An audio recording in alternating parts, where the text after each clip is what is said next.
साध संगत जी थे इंस्पायर्ड स्टोरी चैनल पर आपका बहुत बहुत स्वागत है। वीडियो शुरू करने से पहले कृपया आप चैनल को सब्सक्राइब जरूर कर ले ताकि मेरे आने वाले नए वीडियो का नोटिफिकेशन आपको मिल सके। और अगर वीडियो अच्छा लगे तो लाइक, कमेंट और शेयर जरूर करें। अब देर ना करते हुए आज की साखी शुरू करते हैं। साध संगत जी गुरु नानक देव जी भाई मर्दाना के साथ दुनिया भर की यात्राएं करने के बाद चलते चलते करतारपुर में पहुँचे। वहां पहुंचकर गुरु नानक देव जी अपने परिवार के साथ रहने लगे। करतारपुर वो जगह है जहां पर गुरु नानक देव जी ने अपने जीवन के अंतिम 13 साल गुजारे। जब बाबा नानक गुरु नानक देव जी के करतारपुर आने के बारे में लोगों को पता चला तो देश विदेश से लोग उनके दर्शन करने के लिए पहुंचने लगे। गुरुजी रोज संगतों को नाम के कीर्तन के बारे में बताते थे। लोग भी बड़े प्रेम भाव से उनका कीर्तन सुनते और वहां पर लंगर ग्रहण करते। गुरुजी का दरबार सभी के लिए खुला था। उनके दरबार में गरीब अमीर सब एक बराबर थे। गुरुजी ने ऊंच नीच, बड़ा छोटा, अमीर गरीब जैसी प्रथा को खत्म किया। उनके दरबार में सभी के साथ बराबरी का व्यवहार किया जाता था और सभी लोग इकट्ठे मिल बैठकर लंगर ग्रहण करते थे। गुरु नानक देव जी करतारपुर में कीर्तन और भक्ति के साथ साथ खेती बाड़ी भी किया करते थे। गुरु जी को खेत में काम करते हुए देखकर संगत में आए लोग भी उनके साथ बढ़ चढ़कर काम में हिस्सा लिया करते थे। लोग कहते हैं गुरु नानक देव जी अवतरित हो चुके थे। गुरु नानक देव जी ने जो सिखी के प्रचार का बीड़ा उठाया था वो उसे आगे भी बढ़ाना चाहते थे। गुरु जी ने जो सिखी का पौधा लगाया था वो उसको पूरी दुनिया में फैलाना चाहते थे। इसलिए गुरु जी ने ज्योति ज्योत समाने से पहले अपना उत्तराधिकारी चुनने के लिए अपने परिवार के सदस्यों और सेवकों के ऊपर नजर रखना शुरू किया। वो देखना चाहते थे कि कौन सा ऐसा काबिल सिख है जो उनके लगाए हुए पौधे को अच्छी तरह से सींच सकेगा। गुरुजी ने बहुत दिनों तक सब पर नजर रखी और आखिरकार उन्हें सिर्फ भाई लहना जी ही अपने उत्तराधिकारी के लिए उचित लगे। गुरु नानक देव जी की इस बात से उनके दोनों पुत्र बाबा श्री चंद जी और बाबा लक्ष्मी दास जी बहुत नाराज हुए। गुरु जी की पत्नी सुलखनी देवी जी भी उनके इस फैसले से बहुत आहत हुई। एक दिन उन्होंने गुरु जी से कहा, आप अपने सगे पुत्रों को छोड़कर अपने सेवक को उत्तराधिकारी बनाने के लिए जिद कर रहे हैं। ये बात ठीक नहीं है। सुलखनी देवी जी की बात सुनकर गुरु जी ने उनसे कहा कि हमारे दोनों ही पुत्र उत्तराधिकारी बनने लायक नहीं हैं। गुरु गद्दी संभालना उनके लिए बहुत मुश्किल है। मेरे दोनों पुत्र गुरु गद्दी का भार नहीं संभाल पाएंगे। गुरु जी की बात सुनकर माता सुलखनी देवी जी ने कहा, आप ऐसा क्यों कह रहे हैं? आपके दोनों पुत्र अच्छी तरह से लायक और समझदार हैं। आप एक बार उनको मौका तो दीजिए। गुरु जी ने उनकी बात सुनकर कहा, अगर आप ऐसा कह रही हैं कि दोनों गुरु गद्दी का भार उठा सकेंगे तो मैं उनकी परीक्षा लूंगा। उसके बाद गुरु जी ने एक कौतुक रचा। एक दिन गुरु नानक देव जी ने खेत के बीचों बीच एक बहुत बड़ा गट्ठर रखा और कहा कि इस गट्ठर में गुरु गद्दी का भार है। जो गुरु गद्दी पर बैठना चाहता है वो इसको उठा ले। जिस किसी ने भी इस गट्ठर को उठा लिया वो इस गुरु गद्दी को संभालने के लायक माना जाएगा। गुरु जी के मुख से ये वचन सुनकर सबसे पहले उनके बड़े पुत्र बाबा श्री चंद जी आगे बढ़े। उन्होंने बड़े अभिमान से गट्ठर को उठाने की कोशिश की, लेकिन बहुत कोशिश करने के बावजूद वो गट्ठर को हिला तक नहीं सके। जब उनसे गट्ठर नहीं हिला तो उसके बाद गुरु जी के छोटे पुत्र बाबा लक्ष्मी दास जी ने गट्ठर को उठाने की बहुत कोशिश की, लेकिन वो भी कामयाब नहीं हुए। उनसे भी गट्ठर रत्ती भर नहीं हिला। जब उन दोनों से गट्ठर नहीं हिला तो गुरुजी ने उन दोनों को मिलकर गट्ठर उठाने के लिए कहा।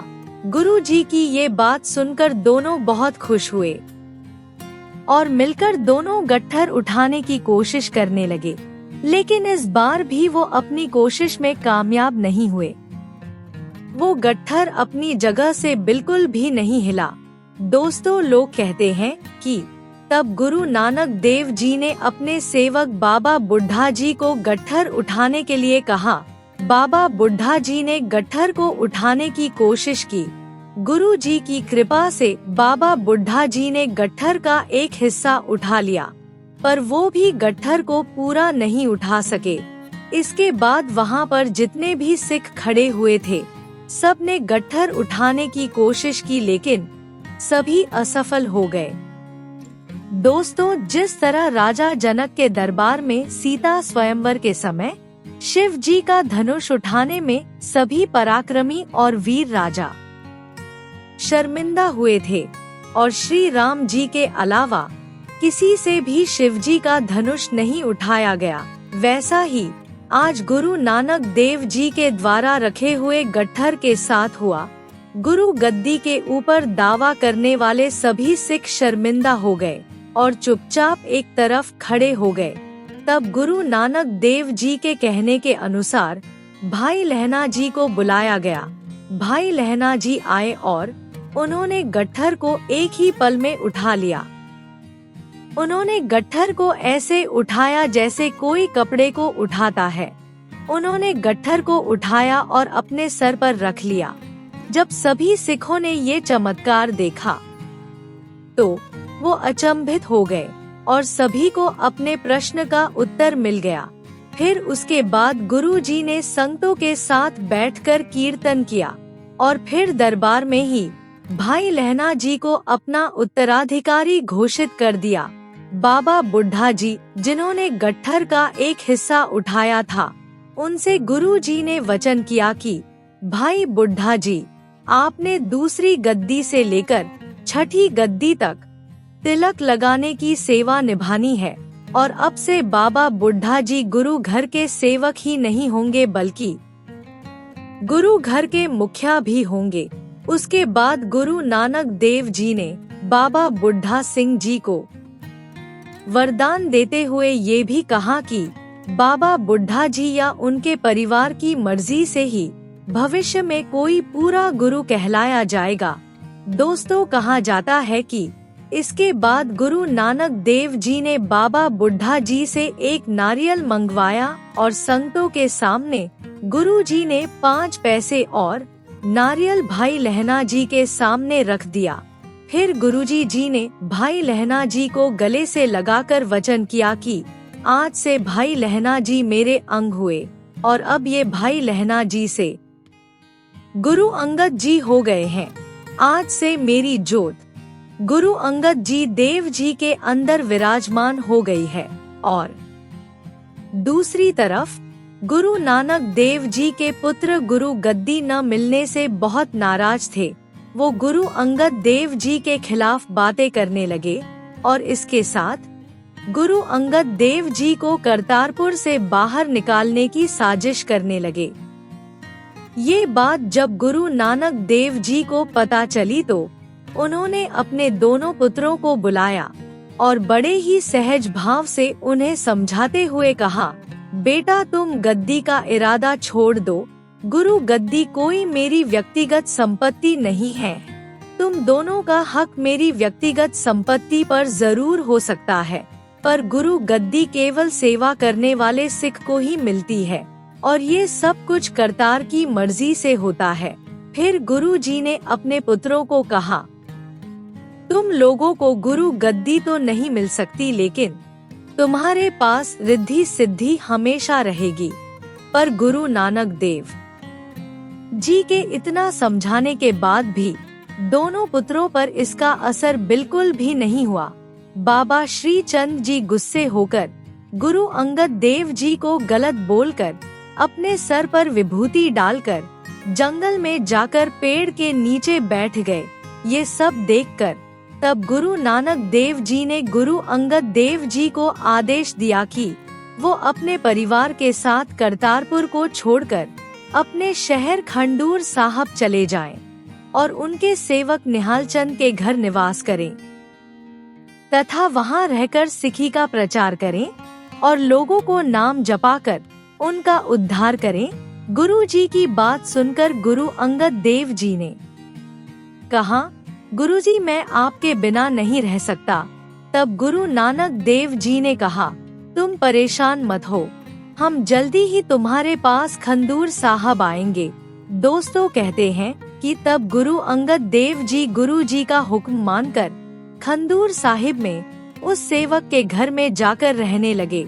कहते हैं गुरु नानक देव जी कुछ समय के बाद अपने पुत्रों के इस व्यवहार से परेशान होकर एकांत में जंगल में जाकर बैठ गए और जाने से पहले सभी सिखों को ये हुक्म दे दिया कि हमारे पास कोई भी न आए, बल्कि बाबा बुड्ढा जी और दूसरे सेवक जो हर समय उनके साथ रहते थे उनको भी गुरु नानक देव जी के पास आने की आज्ञा नहीं मिली।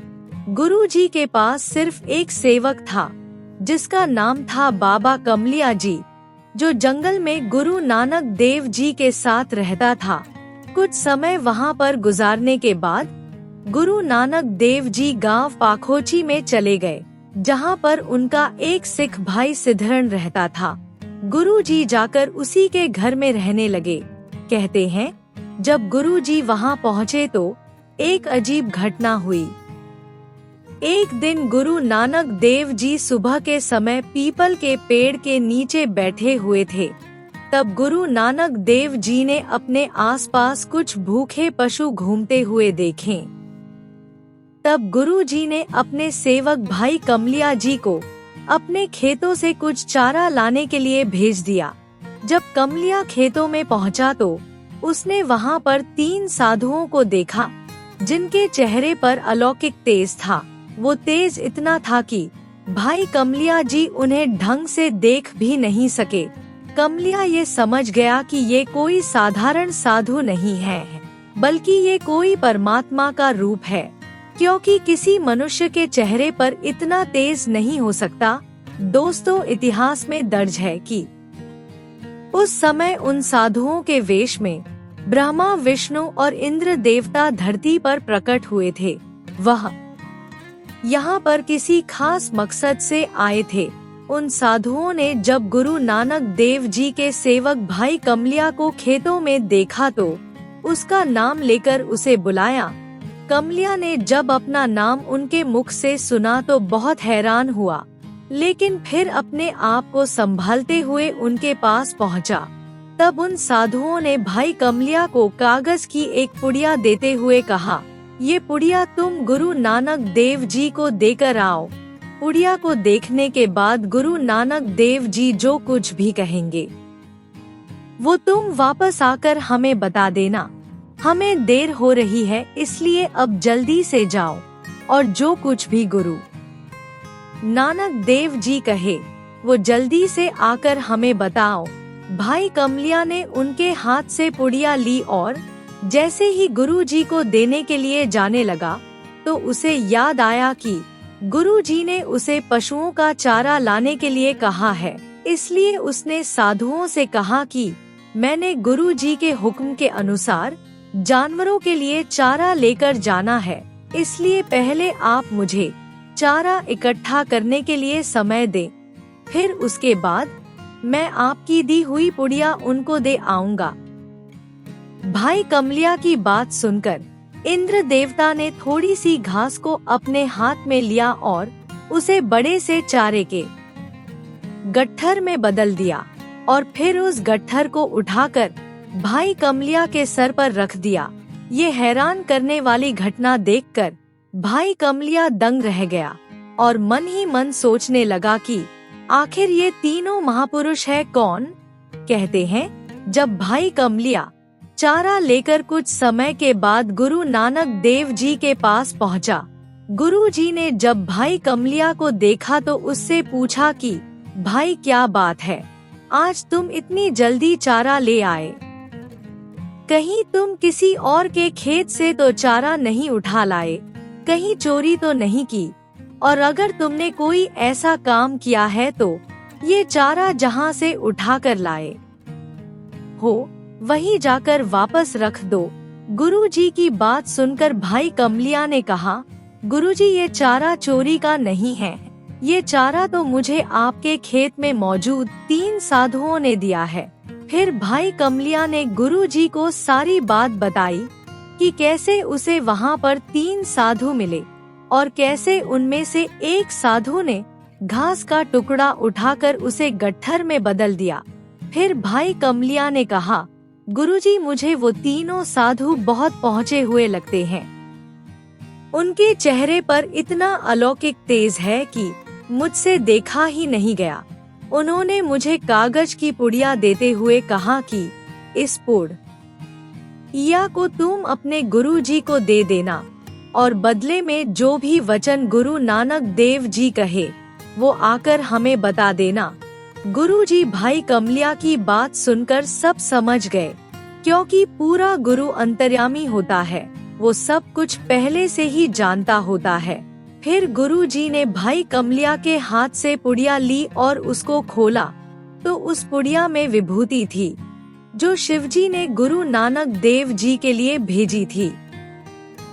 दोस्तों कहते हैं, ये देखकर गुरु नानक देव जी उसी समय अपने खेत में जा पहुँचे, जहाँ पर ब्रह्मा विष्णु और इंद्र देवता साधु के रूप में गुरु नानक देव जी का इंतजार कर रहे थे। गुरु नानक देव जी को अपने सामने देखकर तीनों गुरु जी का गुणगान करते हुए कहने लगे, हे सद्गुरु जी, आप तो सुखों के घर हो, आप तो संपूर्ण सृष्टि को मुक्ति प्रदान करने वाले हो, आप तो सृष्टि के दाता हो, आप तो संपूर्ण सृष्टि को उत्पन्न करने वाले हो, आपकी हमेशा जय हो। फिर विष्णु जी ने गुरु जी से कहा कि गुरुजी ये संपूर्ण ब्रह्मांड आपका ही रूप है, ये चांद और सूरज आपके 2 नयन है। जो भी मनुष्य आपका ध्यान करता है वो इस संसार से मुक्ति पा जाता है। इस तरह तीनों देवताओं ने गुरु नानक देव जी की भूरी भूरी प्रशंसा की। उसके बाद ब्रह्मा जी ने कहा, हे सद्गुरु जी, आपने अपनी जोत गुरु अंगद देव जी में रख दी है। आपने इस तरह सृष्टि के सामने सच्चा नाम प्रकट कर दिया है, इसलिए अब आप कृपा करके हमारे साथ सचखंड चले। सचखंड में सभी देवता आपके दर्शनों के लिए खड़े आपका इंतजार कर रहे हैं। ऐसे वचन उनके मुख से सुनकर गुरु नानक देव जी ने उनके साथ सचखंड जाने के लिए सहमति दे दी। फिर इसके बाद ब्रह्मा विष्णु और इंद्र देवता अंतर्ध्यान हो गए। फिर उसके बाद गुरु जी वापस आ गए और उधर दूसरी तरफ करतारपुर में बैठी हुई संगते गुरु जी के घर वापस न आने से बहुत परेशान हो गई। उन्होंने गुरु नानक देव जी को बहुत ढूंढा, लेकिन उनका कहीं पता नहीं चला। एक दिन गांव पाखोचे में रहते हुए गुरु नानक देव जी ने भाई सिद्धरण से कहा कि अब हमारा शरीर त्यागने का समय आ गया है। जब भाई सिद्धरण ने गुरु जी के मुख से ये बात सुनी तो वो रोने लगे, क्योंकि भाई सिद्धरण ने गुरु जी की काफी समय सेवा की थी। गुरु नानक देव जी के सचखंड जाने की खबर को सुनकर भाई सिद्धरण उसी समय करतारपुर गुरु जी के घर पहुंचा, जहां जाकर उन्होंने ये बात बाबा बुढ़ा जी को और गुरु जी के पूरे परिवार को बताई। जब ये खबर सबको पता चली तो माता सुलखनी जी और उनके दोनों पुत्र गुरु नानक देव जी के पास गांव पाखोचे में आ पहुँचे। उस समय गुरु जी ध्यान की मुद्रा में बैठे हुए भक्ति कर रहे थे। सुलखनी जी ने अपने पति के सामने विनती करते हुए कहा कि हे स्वामी, आप कृपा करें, 2 बातें अपने पुत्रों के साथ भी कर ले। उस समय वहाँ पर भाई बालाजी भी आ गए और गुरु नानक देव जी से बोले कि गुरुजी, आपने तो कहा था कि आप अपने साथ मुझे भी सचखंड लेकर जाएंगे। लेकिन अब आप अपना वादा तोड़कर अकेले ही सचखंड क्यों जा रहे हैं? भाई बालाजी और सिखों के बहुत ज्यादा विलाप करने पर गुरु नानक देव जी समाधि से उठ गए और बड़े प्रेम प्यार से सबको बोले, भाई बाला तू मेरे से अलग थोड़े है, तुम कुछ दिन गुरु अंगद साहब के साथ रहो। गुरु अंगद साहब मेरा ही रूप है और तू अभी गुरु अंगद साहब के पास जा और जाकर मेरा सारा हाल उन्हें बता, फिर हम तुम्हें जल्दी ही सचखंड बुला लेंगे।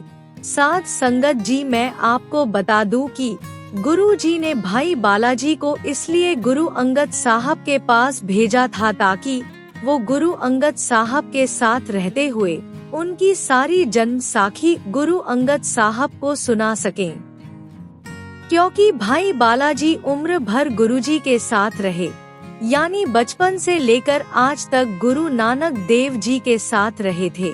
इसलिए भाई बालाजी की गुरु नानक देव जी के ऊपर लिखी गई साखी सच्ची और प्रामाणिक साखी मानी जाती है। दोस्तों कहते हैं, उस समय माता सुलखनी जी की विनती सुनकर गुरु जी करतारपुर वापस अपने घर में आ गए, जहां पहले से ही दूर दूर से साधु ब्राह्मण और सिख सेवक गुरु जी के अंतिम समय की बात सुनकर पहले से ही उपस्थित थे। तब माता सुलखनी देवी जी ने व्याकुल होकर गुरु जी के साथ सचखंड जाने के लिए आज्ञा मांगी। तब उनकी बात सुनकर गुरु जी ने कहा, तुमने अभी अपने पुत्रों के साथ ही रहना है और उनका सुख दुख में साथ देना है। अभी तुम्हारा सचखंड जाने का समय नहीं आया है। इसके बाद गुरु नानक देव जी ने बाबा बुढ़ा जी को हुक्म दिया कि तुम बाहर कनात लगा दो, हमारा शरीर छोड़ने का समय निकट आ गया है। हम सबके सामने नहीं बल्कि पर्दे के पीछे ही शरीर छोड़ेंगे। इसलिए जब तक हम शरीर ना छोड़ दें, किसी को भी अंदर ना आने दिया जाए। ऐसा गुरु जी ने इसलिए कहा क्योंकि गुरु जी जानते थे कि मेरे सिखों ने व्याकुल होकर बहुत वैराग करना है। फिर उसके बाद गुरु जी समाधि लगाकर परमात्मा की भक्ति में लीन हो गए और फिर थोड़ी देर के बाद गुरु जी सफेद चादर लेकर लेट गए। ये देखकर सभी संगते हिंदू मुस्लिम सभी लोग रोने लगे और फिर कुछ ही समय के बाद गुरु नानक देव जी परम ज्योत में विलीन हो गए और जाकर उस सतनाम में समा गए। इस तरह गुरु नानक देव जी 22 सितंबर 1539 ईस्वी में ज्योति ज्योत समा गए। संगत जी कहते हैं कि ये देखकर उसी समय हिंदू मुसलमानों में झगड़ा शुरू हो गया। हिंदू लोगों ने कहा कि गुरु नानक देव जी हमारे गुरु हैं, क्योंकि उनका जन्म बेदी कुल में हुआ है। उनकी बात सुनकर तब मुस्लिमों ने कहा गुरु नानक देव जी हमारे पीर हैं। इस तरह दोनों में झगड़ा बढ़ गया। हिंदू लोगों ने कहा कि गुरु नानक देव जी की पवित्र देह का हम अंतिम संस्कार करेंगे। वहीं दूसरी तरफ मुस्लिमों ने कहा कि हम अपने पीर का मुस्लिम रीति रिवाज के साथ संस्कार करेंगे। इन दोनों का झगड़ा बहुत बढ़ गया। तभी वहां पर 5 साधु आ गए। उन्होंने आकर झगड़े का कारण पूछा। तब सभी लोगों ने उनको सारी बात बताई। उन सब की बातें सुनकर साधु बड़े हैरान हुए और बोले, तुम लोग बिना बात का झगड़ा कर रहे हो। हम लोगों ने तो अभी गुरु नानक देव जी को 5 सिखों के साथ यहाँ से थोड़ी दूरी पर जाते हुए देखा है। जब सारी संगतों ने ये बात सुनी तो उन्होंने हैरान होकर कहा, आपको जरूर कोई गलतफहमी हुई है, क्योंकि गुरुजी तो थोड़ी देर पहले ही देह त्याग चुके हैं। ये देखो सामने उनकी देह पड़ी हुई है। तब ये देखकर साधुओं ने कहा, तुम लोग एक बार चादर तो उठा कर देखो, तुम्हें सब कुछ अपने आप समझ में आ जाएगा। तब साधुओं की बात सुनकर संगतों ने गुरुजी की चादर हटाई। जब उन्होंने चादर हटाई तो वो हैरान रह गए, क्योंकि वहाँ सभी लोगों को केवल कुछ फूल ही नजर आए। सभी खड़े लोग बहुत हैरान हुए। और लोगों को समझते हुए देर ना लगी कि गुरु नानक देव जी शरीर समेत सचखंड चले गए हैं। उसके बाद हिंदू मुस्लिम लोगों का झगड़ा खत्म हो गया। उन लोगों को गुरु नानक देव जी का पवित्र शरीर तो ना मिला। फिर दोनों धर्मों ने अपनी सहमति से चद्दर को आधा आधा बांट लिया और फिर अपने अपने रीति रिवाज के अनुसार उनका अंतिम संस्कार कर दिया। दोस्तों, गुरु नानक देव जी ने सभी धर्म के लोगों को उस एक से जोड़ने के लिए अपना पूरा जीवन कुर्बान कर दिया। गुरु जी ने हमेशा जात पात, ऊंच नीच, झूठे कर्म कांडों का विरोध किया और पूरी दुनिया को इंसानियत का पाठ पढ़ाया। सबको बिना भेदभाव के एक ही तरह का ज्ञान दिया। सभी धर्मों की इज्जत करनी सिखाई। लेकिन उनके जाने के बाद भी लोग नहीं समझे। वो तो गुरु नानक देव जी के अंतिम समय में भी जात पात का झगड़ा करके बैठ गए। उन्होंने गुरु नानक देव जी की शिक्षा पर क्या अमल करना था। वो तो गुरु नानक देव जी के अंत समय में भी उनकी पवित्र देह का अंतिम संस्कार करने के लिए भी झगड़ने लगे। जब उनको गुरु जी की पवित्र देह नहीं मिली तो दोनों धर्म के लोगों ने अपने अपनी समझ के अनुसार गुरु नानक देव जी की चद्दर को ही बांट लिया। उसके बाद हिंदुओं ने आधी चादर को अग्नि के सुपुर्द कर दिया और गुरु नानक देव जी की समाधि बना डाली। और उधर मुस्लिम लोगों ने गुरु नानक देव जी की आधी चादर को जमीन में दफना दिया और फिर उसके बाद उसके ऊपर गुरु नानक देव जी की कब्र बना दी। गुरु नानक देव जी जो हर जगह मौजूद हैं, उन्हें हिंदू और मुस्लिमों की ये बात बिल्कुल भी पसंद नहीं आई। उस समय रावी नदी में भयंकर बाढ़ आई और गुरु नानक देव जी की बनाई गई समाधि और कब्र को बहा कर ले गई। दोस्तों, गुरु नानक देव जी ना तो कब्र में है और ना ही समाधि में। वो तो गुरु अंगद देव जी के अंदर ज्योत रूप में विराजमान हो चुके थे। लेकिन गुरु नानक देव जी की ये शिक्षा दोनों धर्म के लोग नहीं समझे। दोस्तों, जो भी संत महात्मा इस दुनिया में आए हैं, उन लोगों ने केवल एक ही बात सभी को समझाई है कि परमात्मा कहीं बाहर नहीं है, बल्कि हमारे अंदर ही है। अगर हम गुरु नानक देव जी को सच्चे दिल से प्यार करते हैं तो हमें उनकी दी हुई शिक्षाओं का सम्मान करना चाहिए और उसी के अनुसार अपना जीवन गुजारना चाहिए। और गुरु नानक देव जी की सबसे बड़ी शिक्षा है कि हमें बिना नागा ईश्वर की भक्ति करनी चाहिए और जरूरतमंदों और गरीबों की मदद करनी चाहिए।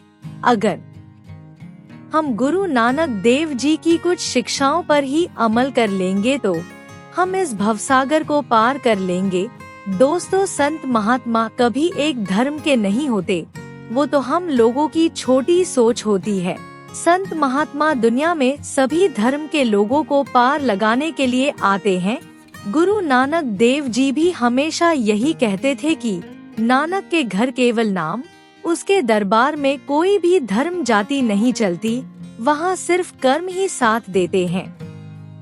इसलिए हमें जीवन में अपने कर्म अच्छे करने चाहिए और गुरु नानक देव जी की ये बात हमेशा याद रखनी चाहिए।